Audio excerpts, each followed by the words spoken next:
काँग्रेस असा थेट सामना होणार आहे। ई शासन उपक्रमांच्या प्रभावी अंमलबजावणीसाठी दिल्या जाणाऱ्या 29व्या राष्ट्रीय ई सुशासन पुरस्कार 2026 मध्ये महाराष्ट्राने उल्लेखनीय यश संपादन केलं आहे। केंद्र सरकारने जाहीर केलेल्या राष्ट्रीय विजेत्यांमध्ये नंदुरबार जिल्हा परिषद, पुणे महानगरपालिका आणि सांगली जिल्ह्यातील कडेपूर ग्रामपंचायत यांच्या डिजिटल उपक्रमांची निवड झाली आहे।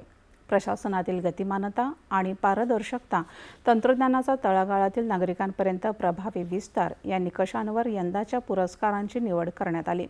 देशभरातून निवड झालेल्या 17 उपक्रमांमध्ये महाराष्ट्रातील या 3 प्रकल्पांनी स्थान मिळवलं आहे।